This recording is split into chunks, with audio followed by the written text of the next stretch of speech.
The video is specific for FIEPOS devices that have hand key connectors. For instructions on other connectors, please refer to our other video guides. Please take note of the following. Make sure that you have the correct plug connectors on hand. For detailed information regarding the required plug connectors, refer to the device's datasheet. Ensure that the cables are in good working condition, without any defects. While connecting, it is important not to insert the plug forcibly, and not to pull on it while disconnecting. Typically, plug connectors are designed to prevent reverse polarity.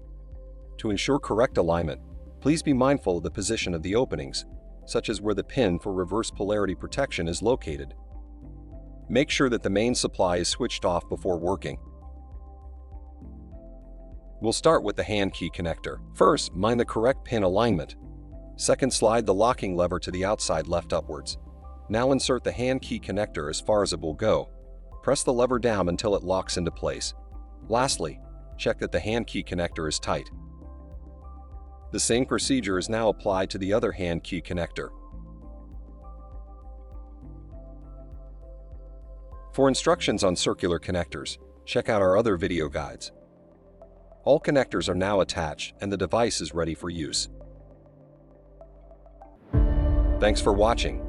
For more, check out our PULS channel or our website.